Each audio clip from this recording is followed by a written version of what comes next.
दोस्तों कैमरोड परिवार में सबका फिर से स्वागत है। लास्ट क्लास में हम लोगों ने केमिकल बॉन्डिंग का इंट्रोडक्शन किया था और आज की क्लास में हम लोग एक इम्पोर्टेंट टॉपिक डिस्कस करेंगे जिसका नाम है वेस्पर थ्योरी और उसके बाद हाइब्रिडाइजेशन के बारे में हम डिस्कस करेंगे आज की इस क्लास में।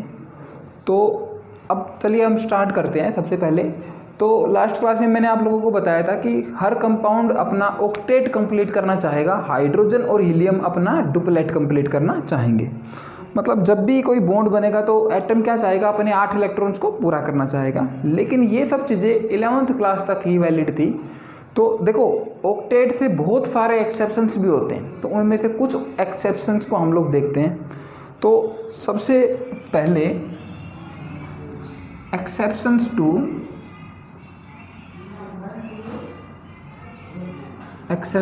To octet rule. तो सबसे पहले कौन से एक्सेप्शंस जिनमें 8 से कम इलेक्ट्रॉन्स होते हैं। तो इलेक्ट्रॉन डेफिशिएंट, चलिए पूरा लिख देता हूँ, इलेक्ट्रॉन डेफिशिएंट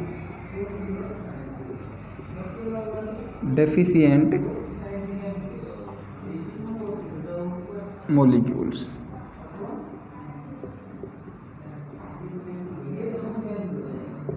जिनमें इलेक्ट्रॉन्स 8 से कम हो जिनके सेंट्रल एटम में। फॉर एग्जांपल अगर मैं बात करूं BeF2 की अगर मैं बात करूं तो आप लोग ध्यान से देखो, Be इसका स्ट्रक्चर किस तरीके से बनता है, Be और ये सिंगल बॉन्ड से कनेक्टेड होगा किससे, F से, और इधर से भी F से। अब देखो ये किस तरीके से बॉन्डेड होता है। बेरिलियम के पास आउटर मोस्ट सेल में 2 ही इलेक्ट्रॉन होते हैं। आप लोगों को बेरिलियम का एटॉमिक नंबर बता दूं मैं कितना होता है। बेरिलियम का एटॉमिक नंबर 4 होता है, तो 1s2 एंड 2s2। तो आप लोग देख सकते हो कि आउटर मोस्ट सेल में 2 ही इलेक्ट्रॉन आए इसके पास। बेरिलियम के वैलेंस सेल में कितने इलेक्ट्रॉन्स होंगे, 2 इलेक्ट्रॉन्स होंगे। तो आप लोग देख सकते हो कि बेरिलियम के पास 2 इलेक्ट्रॉन्स थे। 2 इलेक्ट्रॉन्स को मैंने लेविस स्ट्रक्चर में 2 रॉड से रिप्रेजेंट कर दिया और दोनों इलेक्ट्रॉन्स को ये क्या करवाएगा, फ्लोरीन्स के साथ शेयर कर देगा। तो शेयरिंग करने के बाद भी बेरिलियम के पास कितने इलेक्ट्रॉन्स आए, 4 ही तो आए।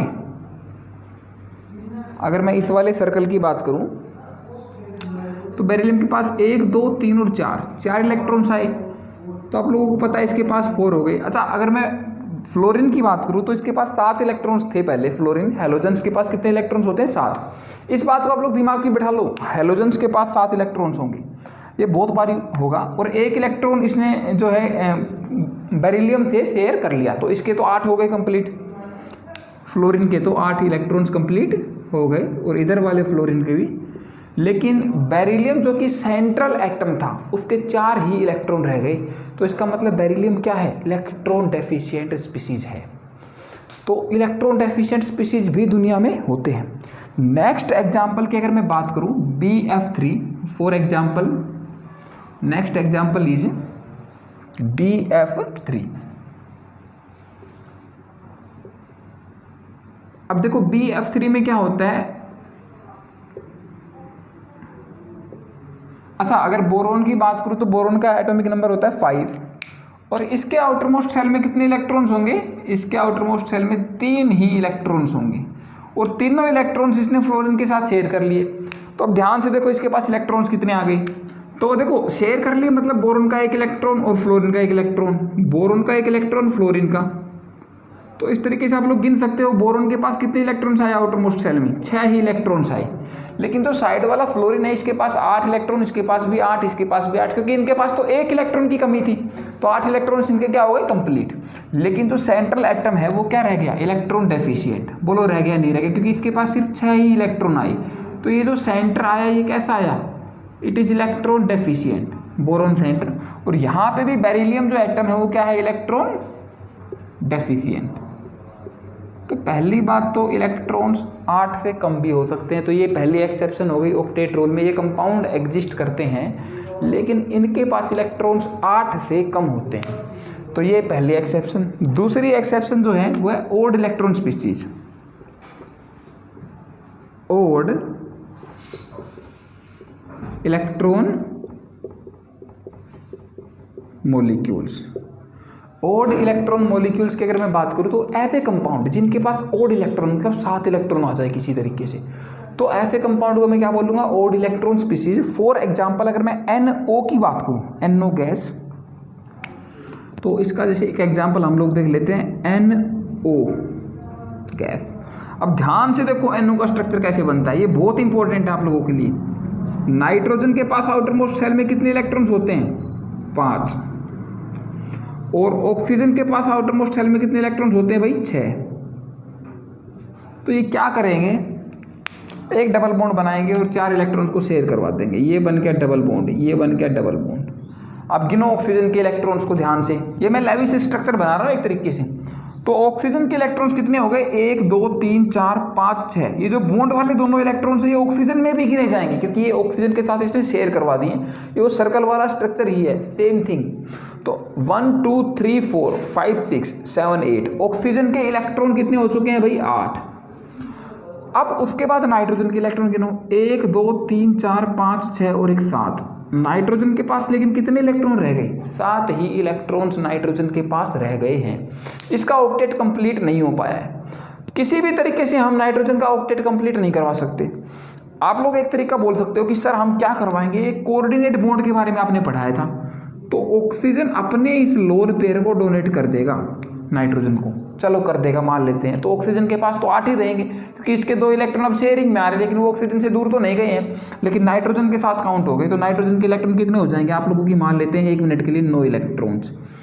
तो 9 इलेक्ट्रॉन्स नाइट्रोजन के पास नहीं हो सकते हैं। ये सबसे बड़ी जो है गलती कर लेते हैं बच्चे, इनको यही नहीं पता होता। जैसे नाइट्रोजन का एटम होता है तो उसमें पहले सेल में 2 इलेक्ट्रॉन्स, दूसरे में 8 इलेक्ट्रॉन्स।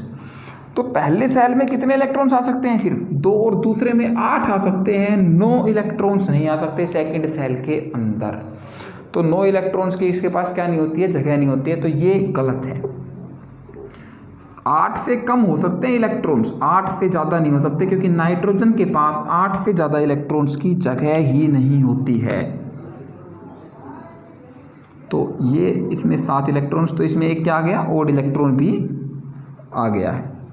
ओके, तो ये ओड इलेक्ट्रॉन स्पीसीज होते हैं। एक और एग्जांपल देख लेते हैं हम लोग। For example NO2।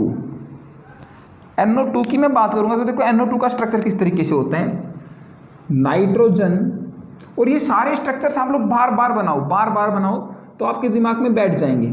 1 2 3 4 5 और 6, और एक और ऑक्सीजन होगा जिसके पास भी कितने इलेक्ट्रॉन्स होंगे, 6 इलेक्ट्रॉन्स होंगे।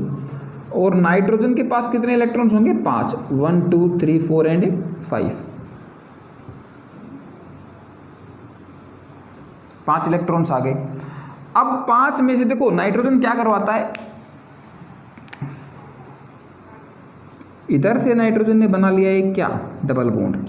डबल बॉन्ड बनाने के बाद इस ऑक्सीजन के 8 इलेक्ट्रॉन्स पूरे हो गए।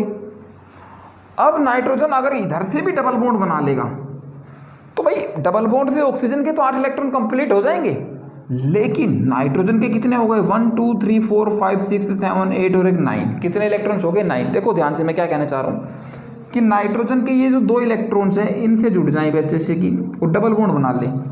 डबल बॉन्ड बना लेंगे, आप लोगों की बात मान लेता हूँ, लेकिन 1 2 3 4 5 6 7 8 और एक 9, नाइट्रोजन के 9 इलेक्ट्रॉन्स नहीं हो सकते हैं। 8 से ज़्यादा इलेक्ट्रॉन्स नाइट्रोजन के पास नहीं हो सकते हैं। तो नाइट्रोजन इस तरीके से बॉन्ड नहीं बनाएगा, इस तरीके से नाइट्रोजन बॉन्ड नहीं बनाएगा। तो नाइट्रोजन क्या करेगा, अब देखो ध्यान से, नाइट्रोजन ये जो इलेक्ट्रॉन पेयर है इसको कोऑर्डिनेट बॉन्ड से ऑक्सीजन को डोनेट करवा देगा। क्या करवा देगा, ऑक्सीजन को डोनेट करवा देगा। अब डोनेशन के कारण देखो क्या हो जाएगा, इस ऑक्सीजन के इलेक्ट्रॉन्स भी कितने हो जाएंगे, 8, लेकिन नाइट्रोजन के पास कितने इलेक्ट्रॉन्स रह जाएंगे, आप लोग देखो एक बार ध्यान से, 1 2 3 4 5 6 एंड 7। तो नाइट्रोजन के पास 7 इलेक्ट्रॉन रह गए। ये एक इलेक्ट्रॉन ओड इलेक्ट्रॉन ही रह गया नाइट्रोजन के पास। तो ओड इलेक्ट्रॉन स्पीसीज भी एग्जिस्ट कर सकती हैं। तो 2 एक्सेप्शंस आ गई ऑक्टेट रूल से, या तो 8 से इलेक्ट्रॉन्स कम, या फिर ये ओड इलेक्ट्रॉन्स जो मॉलिक्यूल्स होते हैं जिनमें नाइट्रोजन के पास या किसी भी एटम के पास 7 इलेक्ट्रॉन्स, मतलब एक अकेला इलेक्ट्रॉन भी रह सकता है, पेयर में इलेक्ट्रॉन्स नहीं होंगे। तो ये दोनों एक्सेप्शन हो गई ऑक्टेट रूल से। तीसरी और मोस्ट इंपॉर्टेंट एक्सेप्शन जो है ऑक्टेट रूल से, आप लोग उसको लिखो।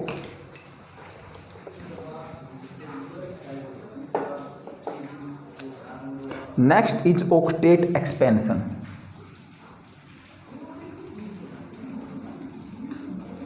ऑक्टेट एक्सपेंशन, इस टर्म को आप लोग दिमाग में डाल लो, ये पूरे चैप्टर में यूज होने वाली है और आप लोगों को पता होना चाहिए किसका ऑक्टेट एक्सपेंड हो सकता है, किसका ऑक्टेट एक्सपेंड नहीं हो सकता है।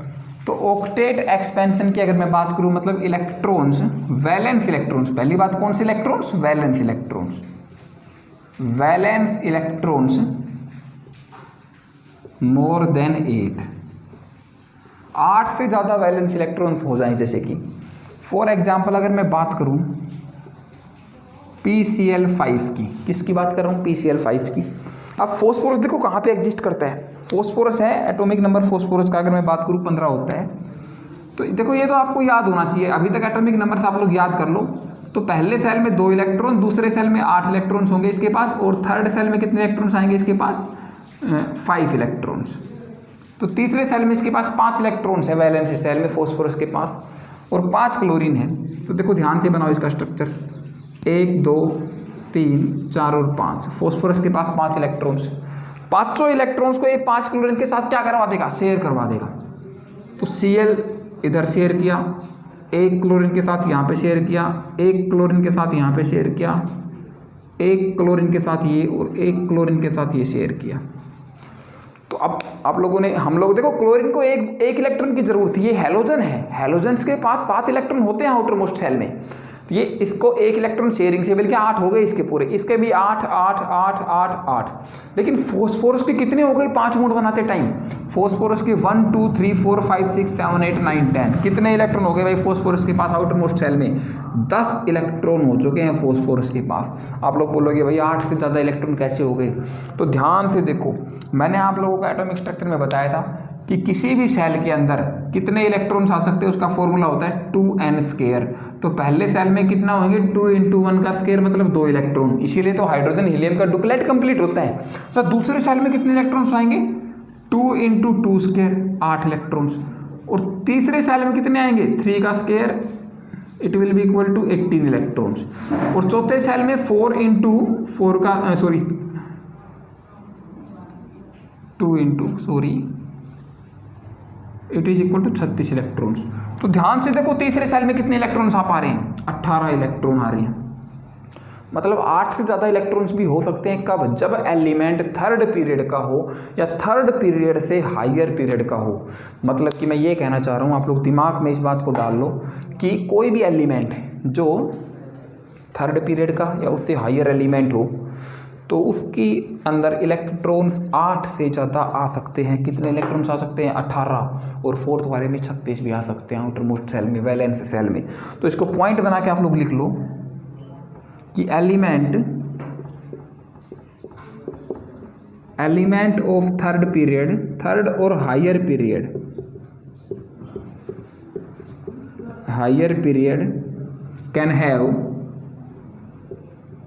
can have more than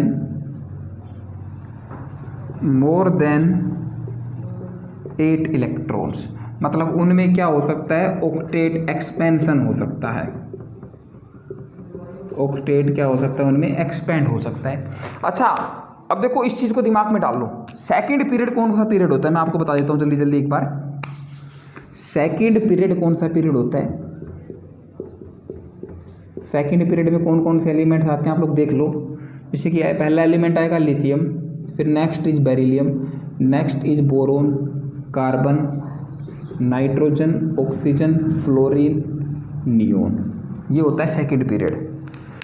इनके एटॉमिक नंबर भी लिखवा देता हूँ साथ में, लिथियम का 3, बेरिलियम का 4, बोरोन का 5, कार्बन का 6, नाइट्रोजन का 7, ऑक्सीजन का 8, फ्लोरीन का 9, नियोन का 10। ओके, अब थर्ड पीरियड के एलिमेंट्स लिखवा देता हूं मैं एक बार आप लोगों को। अच्छा इन दोनों पीरियड्स को देखो याद कर लो, सेकंड और थर्ड पीरियड, इस चैप्टर में इन दोनों पीरियड्स की जरूरत पड़ेगी, ज़्यादा आगे तक आपको रटने की जरूरत नहीं है। Third period is sodium,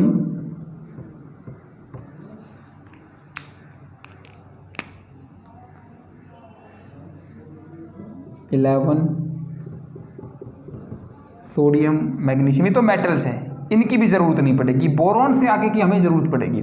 okay, next is aluminium, silicon जो कि कार्बन के नीचे आएगा, फॉस्फोरस जो कि नाइट्रोजन के नीचे, सल्फर ऑक्सीजन के नीचे, क्लोरीन जो होगा फ्लोरीन के नीचे, और आर्गन जो होगा वो नियोन के नीचे। और इनके एटॉमिक नंबर हम कैसे निकालेंगे, इनमें 8 8 ऐड करके। तो देखो 3 ये 11 आ गया, और ये कितना हो गया 12, दिस इज 13, 14, 15, 16, 17, 18, सब में 8 ऐड कर दिया। 9 और 8 17, 8 और 8 16, 7 और 8 15, 6 और 8 14, 5 और 8 13, इस तरीके से। तो इस तरीके से ये जो थर्ड पीरियड वाले एलिमेंट्स हैं, इन सब में इलेक्ट्रॉन्स क्या हो सकते हैं, 8 से ज़्यादा भी हो सकते हैं, क्योंकि मैक्सिमम इलेक्ट्रॉन कितने आ सकते हैं थर्ड सेल में, 18। हम लोगों ने एटॉमिक स्ट्रक्चर में पढ़ा था ना फॉर्मूला, किसी भी सेल में मैक्सिमम कितने इलेक्ट्रॉन हो सकते हैं, 2 × n²। तो 2 × n² से 18 इलेक्ट्रॉन आ गए। तो इन सारे एटम्स में ये तो मेटल्स हैं, मेटल्स की बात नहीं करूंगा मैं, मेटल्स कोवेलेंट बॉन्ड नहीं बनाते हैं। तो इन सारे एलिमेंट्स में ऑक्टेट एक्सपेंशन हो सकता है, ऑक्टेट एक्सपेंशन पॉसिबल। और इन सारे एलिमेंट्स में ऑक्टेट एक्सपेंशन नहीं होगा। हाँ, तो मैं बोल सकता हूं कि ये जो एलिमेंट्स हैं इनमें octet expansion not possible.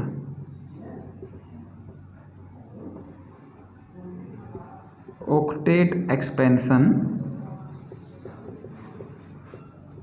Not possible. ये सेकंड पीरियड है, सेकंड पीरियड में ऑक्टेट एक्सपेंशन नहीं हो सकता। थर्ड या उससे हायर जो पीरियड्स के एलिमेंट्स हैं उनमें 8 से ज़्यादा इलेक्ट्रॉन्स भी आ सकते हैं। ये ऑक्टेट एक्सपेंशन ये बहुत इंपॉर्टेंट है, आप लोगों को समझ आ जाना चाहिए। अब अगर कभी भी मैंने नाइट्रोजन में 8 से ज़्यादा इलेक्ट्रॉन दिखा दिया, आप लोग गलत कर देना, कार्बन में दिखा दिए गलत कर देना, ऑक्सीजन में दिखा दिए गलत कर देना। लेकिन सल्फर में, फॉस्फोरस में, क्लोरीन में, सिलिकॉन में, इनमें 8 से ज़्यादा इलेक्ट्रॉन्स भी आ सकते हैं, क्योंकि ये थर्ड पीरियड से बिलोंग करते हैं। और थर्ड पीरियड में मैक्सिमम 8 नहीं 18 इलेक्ट्रॉन्स आ सकते हैं। ओके, अब मैं आगे बढ़ता हूँ, जो आज का हमारा टॉपिक है वेस्पर थ्योरी की तरफ।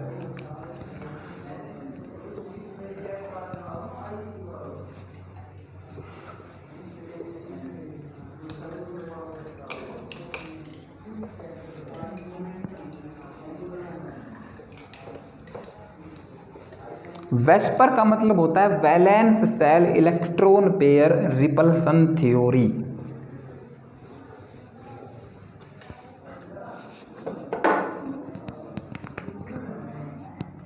थ्योरी का नाम क्या है,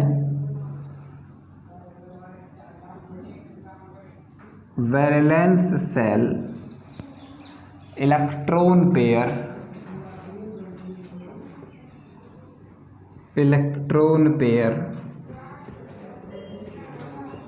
रिपल्सन थ्योरी, और शॉर्ट फॉर्म में इसको क्या बोलते हैं, VSEPR, VSEPR theory, valence shell electron pair repulsion theory.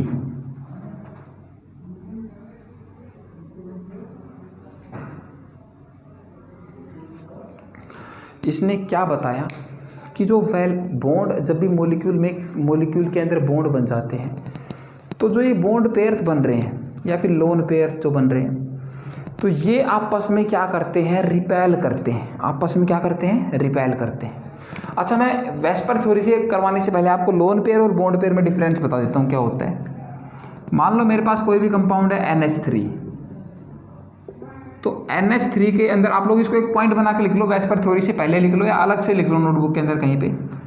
तो नाइट्रोजन के पास आउटर मोस्ट शेल में कितने इलेक्ट्रॉन्स होते हैं भाई, 5 होते हैं, नहीं होते। 5 में से 3 बॉन्ड, 3 ने तो क्या कर लिया, हाइड्रोजन के साथ बॉन्ड बना लिए, और एक जो पेयर है इलेक्ट्रॉन्स का वो बचा रह गया। ये वाला इलेक्ट्रॉन पेयर क्या रह गया, बचा। तो ये जो इलेक्ट्रॉन पेयर है, जो वैलेंस सेल के इलेक्ट्रॉन से जो बॉन्डिंग में पार्टिसिपेट नहीं कर रहे हैं, अलग से पड़े हुए, इनको बोलते हैं लोन पेयर। इनको क्या बोलते हैं, लोन पेयर। तो ये क्या है, लोन पेयर। लोन पेयर क्या होते हैं, वैलेंस सेल के वो इलेक्ट्रॉन जो बॉन्ड नहीं बना रहे हैं, जो बॉन्ड नहीं बना रहे हैं। तो मैं बोल सकता हूं कि valence electrons which which do not take part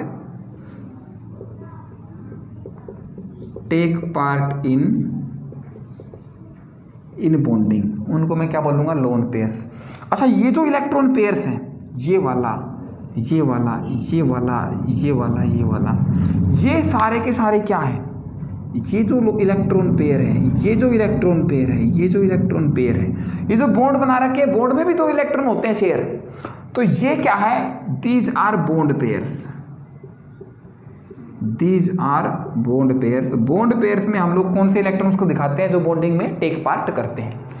तो आप लोगों को ये बात दिमाग में क्लियर होनी चाहिए कि जो वैलेंस सेल के इलेक्ट्रॉन्स बॉन्डिंग में पार्टिसिपेट नहीं कर रहे, उनको हम क्या बोलते हैं, लोन पेयर्स बोलते हैं। ओके, इसको आप लोग नोट कर लो, ये बहुत इंपॉर्टेंट है, ये वेस्पर थ्योरी के लिए बहुत ज़्यादा इंपॉर्टेंट है, लोन पेयर्स, बॉन्ड पेयर्स।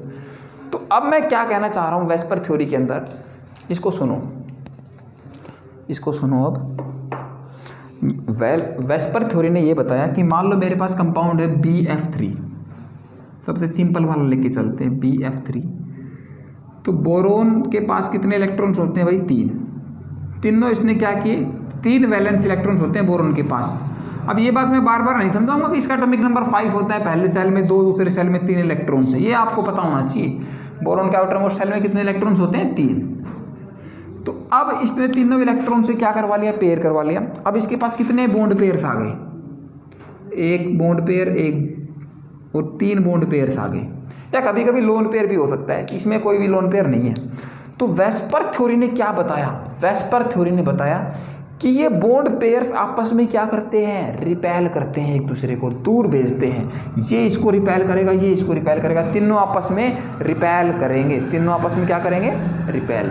तो सबसे पहला पॉइंट वेस्पर थ्योरी ने क्या बताया कि electron pairs in valence shell, सबसे पहला पॉइंट क्या बताया कि इलेक्ट्रॉन पेयर इन वैलेंस सेल, इलेक्ट्रॉन पेयर इन valence shell repel each other, repel each other. तो इलेक्ट्रॉन पेयर कौन कौन से इलेक्ट्रॉन्स होते हैं, इलेक्ट्रॉन पेयर में क्या आते हैं, तो लोन पेयर या फिर बॉन्ड पेयर। आप लोग इस बात को भी लिख लो, ब्रैकेट डाल के लिख लो, आपको पता नहीं होगा इस बात का, मुझे पता है मुझे। इसमें कौन कौन से पेयर्स आते हैं, एक तो आता है इसमें लोन पेयर, और इसके अंदर क्या आते हैं साथ में, बॉन्ड पेयर्स। जितने भी लोन पेयर्स हैं प्लस जितने भी बॉन्ड पेयर है, लोन पेयर में 2 इलेक्ट्रॉन, बॉन्ड पेयर में भी 2 इलेक्ट्रॉन, इन दोनों इलेक्ट्रॉन्स को एक बॉन्ड पेयर बोलूंगा, और 2 जो लोन पेयर थे उनको भी क्या बोलूंगा, एक लोन पेयर बोलूंगा। तो सबसे पहली बात उसने क्या बताई कि इलेक्ट्रॉन पेयर्स आपस में क्या करते हैं, वैलेंस सेल के इलेक्ट्रॉन पेयर्स रिपेल करते हैं, क्योंकि इलेक्ट्रॉन से इलेक्ट्रॉन क्या करेंगे, रिपेल। दूसरा उसने क्या बताया, अच्छा देखो, बॉन्ड में बॉन्ड बनाते टाइम वैलेंस सेल के इलेक्ट्रॉन्स ही पार्टिसिपेट करते हैं, अंदर वाले इलेक्ट्रॉन्स पार्टिसिपेट नहीं करते हैं। तो अभी तक मतलब ये है कि हमें अंदर वाले इलेक्ट्रॉन्स क्या कर रहे हैं क्या नहीं कर रहे हैं उसमें हमें कोई इंटरेस्ट नहीं है, हम देखना चाह रहे हैं किसको, सिर्फ वैलेंस सेल के इलेक्ट्रॉन्स, क्योंकि केमिकल बॉन्डिंग में हम लोग क्या पढ़ते हैं, बॉन्ड बनाने के बारे में, और बॉन्ड कौन बना रहे हैं, वैलेंस सेल के इलेक्ट्रॉन्स। तो अब नेक्स्ट हम लोग पढ़ेंगे, देखो जो वेस्पर थ्योरी है उसने बताया कि कोई भी सब्सटेंस कौन सी शेप लेगा जिसमें ये रिपल्सन सबसे कम हो। तो आप बताओ कि जैसे मान लो मेरे पास कंपाउंड था BF3, तो BF3 में 3 लोन पेयर्स हैं, सॉरी 3 इलेक्ट्रॉन पेयर है, तीनों बॉन्ड पेयर हैं। तो ये बताओ ये किस तरीके का एंगल बनाएंगे आपस में कि रिपल्सन कम हो। मैंने बोला कि ये तीनों आपस में क्या कर रहे हैं, रिपेल कर रहे हैं, ये इसको रिपेल कर रहे हैं, रिपेल कर रहे हैं, रिपेल कर रहे हैं। तो इसका मतलब ये कितने डिग्री का एंगल बनाए कि इनके बीच में डिस्टेंस सबसे कम हो। तो ये देखो कि मान लो ये 3 इलेक्ट्रॉन पेयर्स ऐसे होते हैं तो रिपल्सन बहुत ज़्यादा थी। 3 इलेक्ट्रॉन पेयर्स अगर इस तरीके से होंगे कि इनके बीच में एंगल 120 का बन जाए, इनके बीच में एंगल कितने का बन जाए, 120 का, तो मैक्सिमम डिस्टेंस आ गई इनके बीच में। अब रिपल्सन सबसे कम होंगे, बोलो होंगे या नहीं होंगे। तो जब ये 120 के एंगल पे होंगे आपस में तो रिपल्सन क्या होगी सब, ये इससे मैक्सिमम पॉसिबल डिस्टेंस पे है, बोलो है या नहीं है। इधर हो गया तो इसके पास में आ गया, इधर हो गया तो इसके पास में आ गया, और कोई भी शेप नहीं है जिसमें रिपल्सन मिनिमम हो। तो वेस्पर थ्योरी ने बोला कि वो शेप लेगा मॉलिक्यूल, कोई भी मॉलिक्यूल उस शेप में जाएगा जिसमें रिपल्सन से कम हो, जिसमें रिपल्सन क्या हो, कम हो। तो सेकंड पॉइंट इसने बोला कि geometry of molecule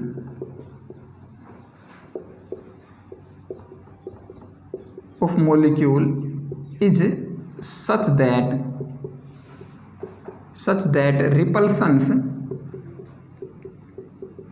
repulsions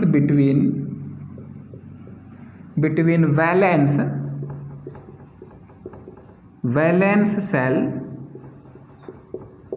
electron pairs are minimum।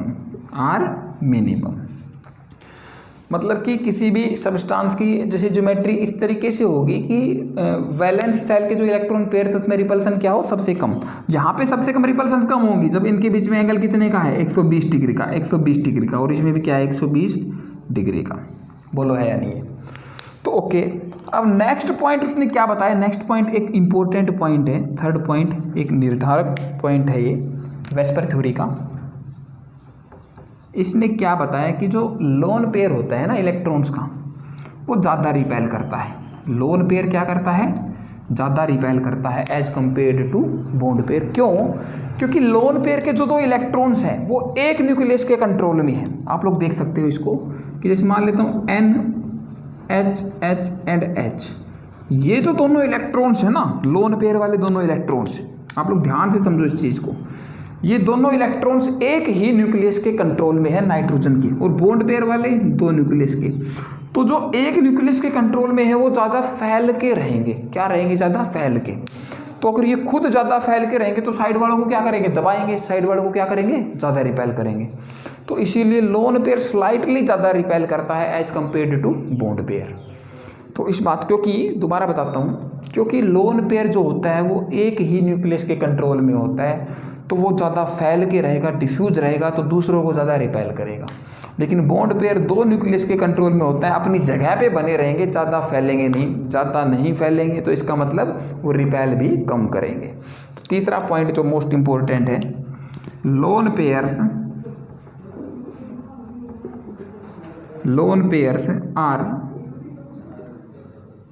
are controlled, are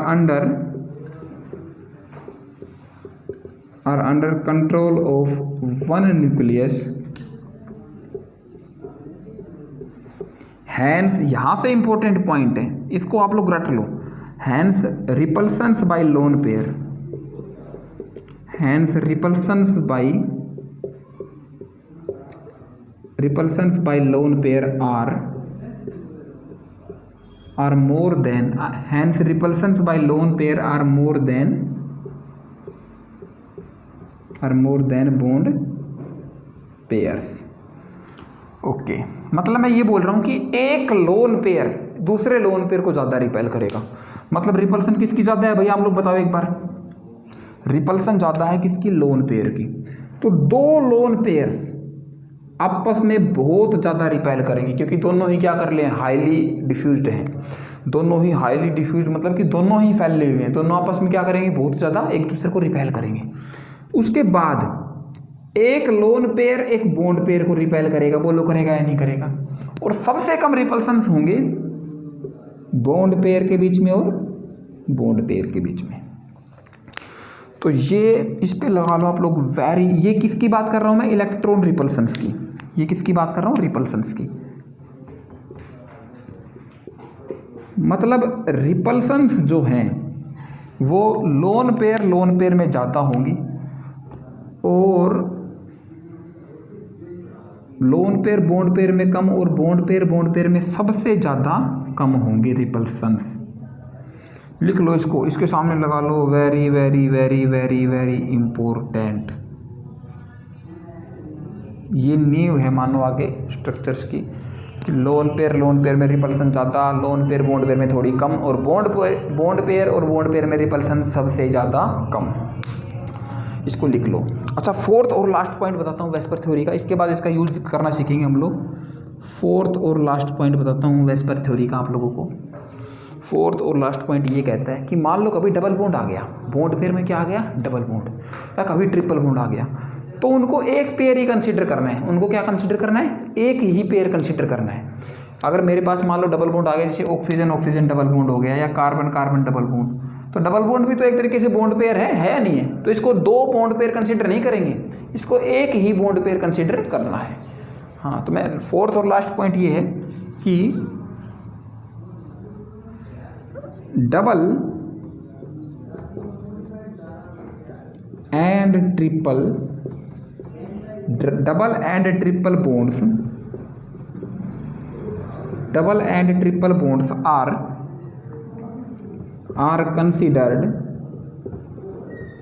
are considered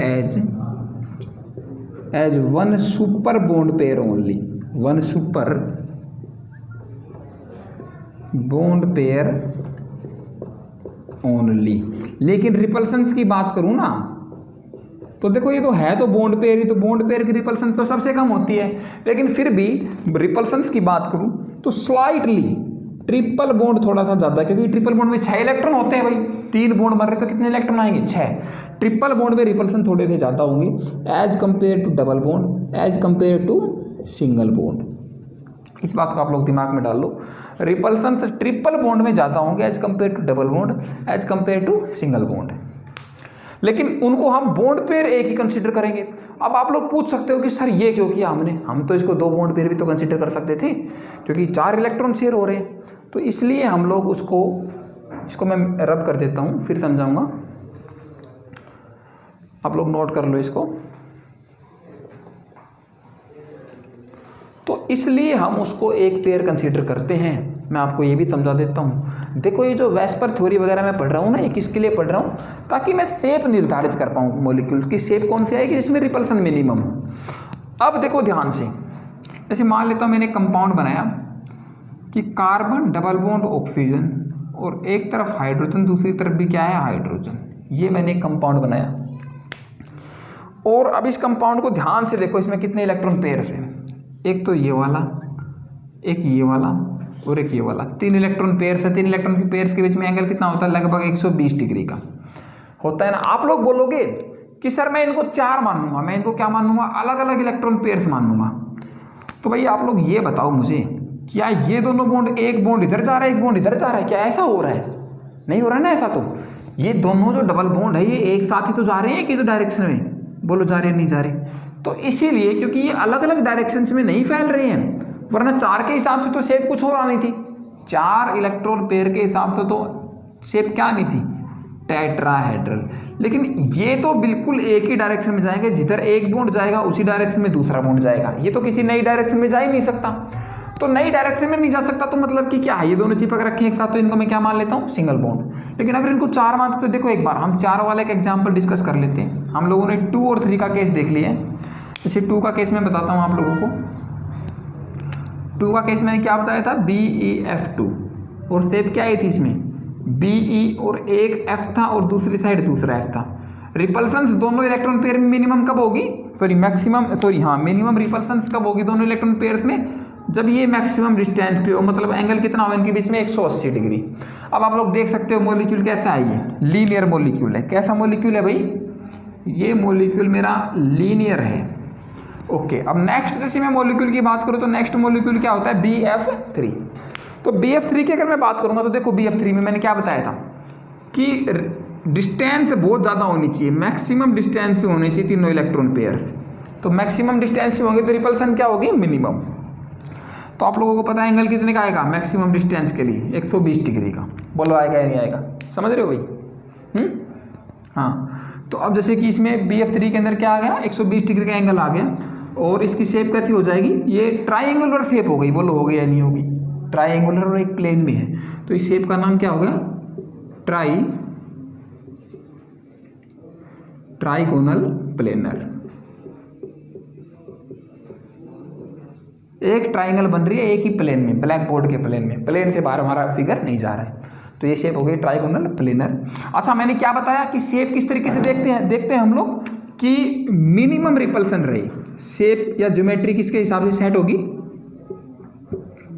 geometry के लिए हम लोग क्या चाहते हैं कि रिपल्शंस क्या रहे, मिनिमम। वो शेप बनेगी जिसमें रिपल्शंस मिनिमम आए। मिनिमम रिपल्शन का मतलब डिस्टेंस क्या होनी चाहिए, मैक्सिमम।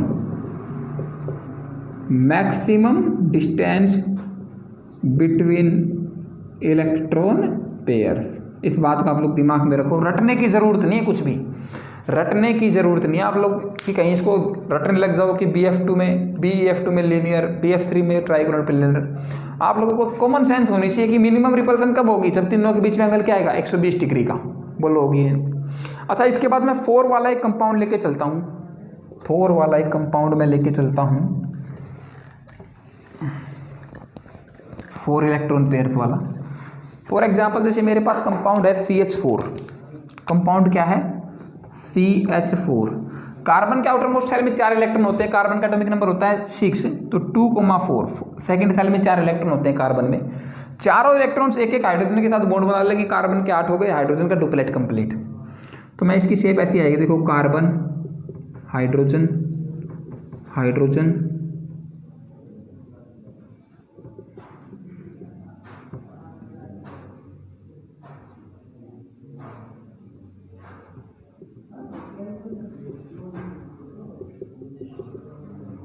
हाइड्रोजन। कल बताया था ना, सॉलिड लाइन मतलब कि प्लेन से प्लेन के बाहर, और डॉटेड लाइन मतलब कि प्लेन से अंदर। अच्छा देखो, शायद ये 12th क्लास में बताया था, सॉरी 11th के लिए इस टॉपिक में नहीं बताया, मैं आपको बता देता हूँ। जब भी मैं केमिस्ट्री को डिस्कस करूँगा तो जो सॉलिड लाइन पे दिखा दिया वो प्लेन के बाहर की तरफ ऐसे है, और जो डॉटेड लाइन, देखो ये ब्लैक बोर्ड का प्लेन है, आप लोगों के लिए नोटबुक का प्लेन होगा। तो ब्लैक बोर्ड के प्लेन से बाहर की साइड जो चीज़ जा रही है उसको मैं 3D है, 3D को दिखाने के लिए एक रूल बना रखा है कि सॉलिड लाइन पे मैं क्या दिखाऊंगा, बाहर वाली चीज़, और जो डॉटेड लाइन पे है वो उसको ब्लैक बोर्ड के प्लेन के पीछे की साइड वाले को मैं डॉटेड लाइन पे दिखाऊंगा। तो ये शेप किस तरीके से होती है कि सारे के सारे एंगल 109 डिग्री के आ जाए। कितने डिग्री के आ जाए, 109 डिग्री के, 109, 109, 109। और इस शेप को हम क्या बोलते हैं, टेट्राहेड्रल शेप। इस शेप को हम लोग क्या बोलते हैं, टेट्राहेड्रल ज्योमेट्री। आपको समझ आ गया होगा। CH4 में देखो रिपल्शन से मिनिमम कब होगी, जब सबके बीच में एंगल कितना हो, 109 डिग्री का। जैसे मैं एक एग्जांपल लेकर दिखाता हूँ आप लोगों को कि मान लो मेरे पास ये बीच में सेंटर में कार्बन था और इसके अराउंड 4 बॉन्ड बना दिए मैंने। कितने बॉन्ड बना दिए, ये एक मेरे पास कार्बन है और इसके अराउंड मैंने 4 बॉन्ड क्या कर दिए, बना दिए हैं। अब 1 मिनट, आप लोग ध्यान से देखो, 4 बॉन्ड बना दिए, 4 और 90 भी बना दिए। तो आप लोग बोलोगे भाई 90 डिग्री पे बन गए, तो इनके बीच में डिस्टेंस क्या आ गया, इनके बीच में डिस्टेंस कितना आ गया, अगर चारों 90 डिग्री के हो गए तो इनके बीच में डिस्टेंस हो गया मैक्सिमम। लेकिन ये 2D की बात है, हमारा कंपाउंड तो 3D में पड़ा है। तो ये तो हमने एक प्लेन में बना दिया, कंपाउंड को बना दिया नहीं बना दिया, देखो एक प्लेनर कंपाउंड है, एक ही प्लेन में चल रहा है। इसी कंपाउंड को अगर मैं 3D में बनाना चाहूँ तो देखो इसको थोड़ा बाहर निकाल दो, इसको भी थोड़ा बाहर निकाल दो, इनको थोड़ा सा अंदर कर दो, इनको थोड़ा सा एंगल, तो अब ये एंगल 109 डिग्री का हो गया। पहले 90 का एंगल बन रहा था, अब आपस में कितने का एंगल बन गया, 109 डिग्री का। बोलो बन गया नहीं बन गया। तो ये जो शेप बन गई इस तरीके से कि 2 बॉन्ड्स को हम लोगों ने कर दिया किस तरीके से, अंदर की साइड, और तो अब इसको घुमा दो थोड़ा सा, तो ये जो शेप बन गई, ये कैसी शेप बन गई, टेट्राहेड्रल शेप बन गई। हाँ, अब बन गई टेट्राहेड्रल शेप। ये सबके एंगल 109 डिग्री के, 109 डिग्री 28 सेकंड, 109 डिग्री 28 सेकंड। तो अब इनमें एंगल 90 से ज़्यादा का है, आप लोग देख सकते हो सब में एंगल 90 से क्या है, ज़्यादा का है। आप लोग कैसे भी घुमा लो इसको। अच्छा, मैंने ये क्या बनाया, H और H एक प्लेन में दिखा दिया, और एक को बाहर एक को अंदर। ये तो इसको कैसे भी घुमा लो, चाहे इसको एक को ऊपर बाकी तीनों नीचे ट्राइंगल बना दो, इसको ऊपर बाकी तीनों नीचे ट्राइंगल, ये परफेक्टली सिमेट्री है। इसको ऊपर बाकी तीनों नीचे क्या बना दिया, ट्राइंगल। चाहे आप इसको ऊपर दिखा लो, बाकी तीनों को नीचे ट्राइंगल बना दिया। वो ऐसे घुमा दोगे तो ये तीनों ट्राइंगल बना देंगे नीचे वाली। ये परफेक्टली क्या है, सिमेट्रिकल शेप है। ऐसे घुमाओगे तो नीचे ट्राइंगल बना दिया। अब मैं कह रहा हूँ 2 तो ब्लैक बोर्ड के प्लेन में है, एक प्लेन से बाहर एक प्लेन के अंदर। इस चीज़ को समझो ध्यान से। मान लेता हूँ दोनों ब्लैक वालों को मैंने क्या कर दिया, प्लेन में मान लिया। ये मैंने बीच से एक प्लेन पास कर दिया, प्लेन एक बीच से पास कर दिया इस तरीके से। ये वाला प्लेन में आ गया, ये वाला कैसे आ गया भाई, प्लेन में। और ये प्लेन से बाहर जा रहा है, ये रेड वाला क्या हो रहा है, प्लेन से बाहर जा रहा है। और जो ब्लू वाला है वो प्लेन से अंदर जा रहा है। ये एक प्लेन है, दोबारा इस तरीके से दिखाता हूँ। दोनों ब्लैक वालों से एक प्लेन पास करवाया ऐसे, रेड वाला प्लेन के बाहर जा रहा है, ब्लैक वाला प्लेन के ब्लू वाला प्लेन के अंदर आ रहा है। तो ये इस तरीके से शेप दिखा रहा है कि इसको घुमा फिरा के कैसे भी देख सकते हो आप लोग। परफेक्टली सिमेट्रिकल शेप होती है टेट्राहेड्रल, और ये बहुत इंपॉर्टेंट शेप होती है, बार बार यूज होने वाली शेप है ये। ओके, तो ये हो गया CH4 की बात कर रहे हैं हम लोग। अब नेक्स्ट जो कंपाउंड है वो 4 वाला ही दिखाऊंगा आप लोगों को एक और में करके। H2O की बात करूंगा। चलो पहले NH3 को देख लेते हैं हम लोग। CH4 तो हो गया, अब नेक्स्ट है NH3। नाइट्रोजन के पास आउटर मोस्ट शेल में 5 इलेक्ट्रॉन होते हैं, एटॉमिक नंबर 7, पहले में 2, दूसरे में 5। तो 5 में से 3 तो क्या बना लेते हैं भाई, हाइड्रोजन के साथ बॉन्ड, और जो 4th वाला है वो क्या रहेगा, लोन पेयर की तरह रहेगा। ये मैंने दिखा दिया लोन पेयर नाइट्रोजन के पास। अब ये देखो इसमें कितने इलेक्ट्रॉन पेयर आ गए, टोटल 4 ही तो इलेक्ट्रॉन पेयर आ गए इसके अंदर भी। अरे आ गए या नहीं आ गए 4 इलेक्ट्रॉन पेयर्स भाई। देखो मैंने बताया था लोन पेयर और बॉन्ड पेयर दोनों क्या है, इलेक्ट्रॉन पेयर्स। तो 1 electron pair, 2 electron pair, 3 electron pair और चौथा इलेक्ट्रॉन पेयर। तो 4 इलेक्ट्रॉन पेयर वाले केस में एंगल कितने का आता है, 109 डिग्री का। बोलो आता है नहीं आता है, आता है ना। लेकिन यहाँ पे चारों में से एक क्या है, चारों में से एक है लोन पेयर, जो कि ज़्यादा रिपेल करेगा, जो कि क्या करेगा, ज़्यादा रिपेल करेगा या नहीं करेगा। मैंने अभी बताया वेस्पर थ्योरी में कि एक जो लोन पेयर है वो रिपेल क्या करेगा, ज़्यादा करेगा। तो ये रिपेल ज़्यादा करेंगे, बॉन्ड पे थोड़े थोड़े पास आ जाएंगे तो ये एंगल हो जाता है लगभग 107 डिग्री का, लगभग 107 डिग्री का। ये एंगल कितना हो जाएगा, लगभग 107 डिग्री का। समझ गए क्यों, क्योंकि लोन पेयर ने क्या करते हैं, ज़्यादा रिपेल। अब नेक्स्ट एग्जाम्पल में लेता हूँ H2O का। नेक्स्ट एग्जाम्पल की अगर हम बात करें तो वो लेंगे हम लोग H2O। चलो इसी के ये 4 वाला ही केस चल रहा है, यहाँ पे कर देता हूँ इसको। ऑक्सीजन का एटॉमिक नंबर होता है 8, पहले सेल में 2, दूसरे सेल में 6 इलेक्ट्रॉन्स।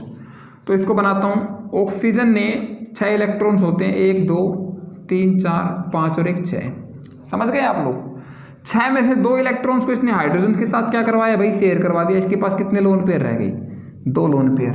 टोटल इलेक्ट्रॉन पेयर कितने आ गए, 1, 2, 3 और 1 4 इलेक्ट्रॉन पेयर वाला केस है, मतलब ये भी। अब 4 इलेक्ट्रॉन पेयर्स में शेप कैसी होती है आप लोग बताओ एक बार, टेट्राहेड्रल। तो इसको बनाते हैं, ऑक्सीजन हाइड्रोजन हाइड्रोजन, और 1 लोन पेयर आएगा ऐसे, और 1 लोन पेयर जाएगा ऐसे। जाएगा या नहीं जाएगा आप लोग बताओ। तो आप लोग देखो बोल सकते हो सर H2O है, अभी तक आप लोग क्या सोच रहे हो, H2O तो स्ट्रेट होना चाहिए, लीनियर होना चाहिए, नहीं होना चाहिए। लेकिन H2O की शेप कैसी आती है, बेंट आती है। कैसी शेप आती है इसकी, बेंट। ये इनके बीच में एंगल मुड़ा हुआ होता है, ये स्ट्रेट नहीं होता है। क्यों नहीं होता स्ट्रेट, क्योंकि 9th क्लास तक हमें पता ही नहीं था, 9th क्लास तक या 10th क्लास तक कि लोन पेयर वगैरह भी होते हैं, रिपेल भी करते हैं, नहीं करते।